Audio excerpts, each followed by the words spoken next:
financing these investment properties. There's really two predominant loan types out there, and there's lots of loan products out there. I'm just going to kind of give you the overview quickly on two different types that are commonly used for investing in real estate. One is a conforming loan. Okay, and this is what the checkers players, lenders out there are doing, right? This is where they're like, okay, we're gonna check your credit. We're gonna make sure we get you a good interest rate. We're gonna make sure that we get you into this place. You're gonna put a bunch of money down, and it's gonna go in your name, right? You're gonna do full credit report, all that, full loan application, and the loan's gonna go in your name. Okay.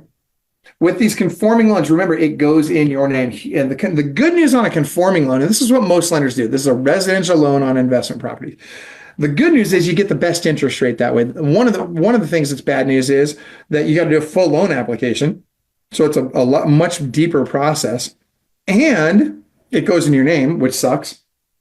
And you only get to do 10 of these. And when you have 10 of these in place, you're done. So you get 10, your spouse gets 10. So if you guys buy a house together, that means that now you have 9 left and she has 9 left. So you've only got 18 left between the two of you. So for example, I reserve these conforming loans for my big houses, right? So the house I'm in right now is our city house. It's probably worth $1.5 million. And so my wife and I, we don't own that together. I think this one's in her name. And then our mountain house is in my name, right? So that one's probably worth, I don't know, 2.5.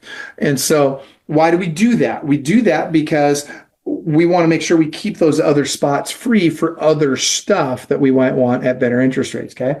Now, I like the next piece. The next piece is non-conforming. Okay, now this is going to be a commercial product on residential property. Now this is where it gets really, really interesting, Kane. Now, most lenders don't know about this. Some do.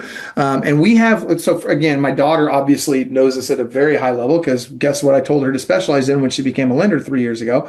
And what we've been, I mean, she's grown up around this her whole life. And so she's like super dialed in on this. She's been helping us get loans since before she even had before she was even a loan officer. She was helping Tara package our stuff up and send it to the lenders we were using back then.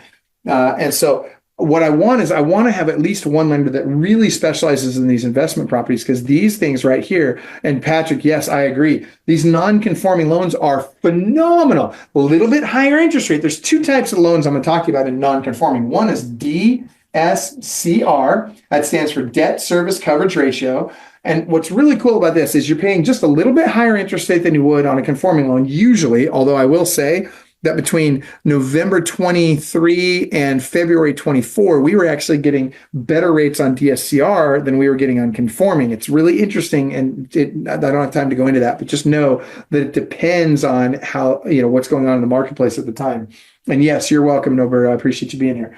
That DSCR loan, though, write this down. It stands for debt service coverage ratio. And what this means is I don't have to qualify for the loan. In fact, it's not even going to go in my name. It's going to go in the name of my LLC. And all they care about is, do I have a 620 credit score or better? And does the property meet that 1% rule? If I have a 620 credit score or better and it meets the 1% rule, game over, they'll do the loan. And again, now it's not a non-recourse loan. That's different. Well, I don't have time to go into those, but so I'm still going to sign a personal guarantee, but it's not going to show up on my credit report. So watch this. These conforming loans, every time I buy one of these, my debt to income ratio gets worse because they only count 75% of the income from that property for the first year, right? So if I'm buying multiple properties a year, it's making it harder and harder and harder for me to buy every time I get one of these conforming loans. Whereas DSCR is the exact opposite because the debt does not show up on my credit report because it's not my name, it's in the LLC's name, but I get credit for the income because that rolls down on my K-1 on my tax return, right?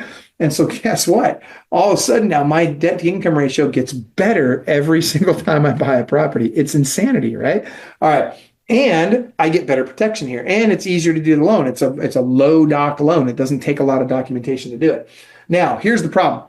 Remember I talked residential, or I should say retail versus institutional. Because most of what I do is institutional and not retail, I get above market rents, but the appraisers, when they go out to do what's called a rent comp analysis to see if it meets the 1% rule, they're going to see that, well, I paid $350 for it, but it's only going to rent out according to the comps in the area. It's only going to rent out for $3,000 a month. So I have to do something called a no ratio DSCR. And why is that? Because guess what? I know that I'm going to get $3,500 a month on it, but they don't because the rent comps don't support it, right? But I already have a lease in place for $3,500 a month. So I can do a no ratio DSCR, which means I can go lower than the 1% rule. I can go to 0.8 or even 0.7. But what they're going to do is they're going to say, instead of putting 20% down and charging you, let's call it 7%. And I don't know what rates are today, but just whatever. We'll just use this as an imaginary number. But let's say if I was going to get 7% with 20% down here, I might have to go 9.5% and 25 or 30% down here. Now that sounds bad to most people, but here's another big difference between these loans and a regular conforming loan.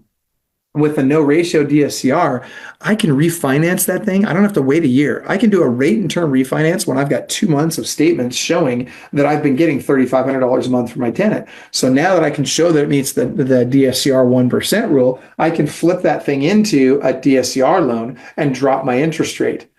Boom. Now, does it mean I still have a little bit extra money in it because I had to put a little bit more down? Yeah, okay, that's not the end of the world, though. That just means I get more cash flow now, and I'm still going to get my money back in 4 to 6 years. And by the way, on my partner deals, when I do my partner deals, 4 to 6 years down the road, we always make sure our partner takes their money out of it, so they have zero cash invested in it. They still own 50%, but now their return is infinite return, right? And so because we've given them all the money that they put up on the property. Guys, this is such a big deal. And then, by the way, what did most of them do? Most of them will just reinvest that money, whether it's go buy more. Some of them take it and go buy a boat or whatever. I don't care what they do with it. But anyway, awesome stuff. You need to know these loan products. Club Wealth is the only coaching company on the planet that will literally guarantee that you will double your income or make at least an extra $100,000 your first year coaching with us, or we will give you 100% of your investment back. Click the link below, sign up for the appropriate tier level, and let's get you a strategy session today. And I promise you, I 100% guarantee you, promise you that you will walk away with a heart full of gratitude for the time that we took for you, because you got so much value out of that call. Schedule your strategy session today. I promise you'll be glad you did.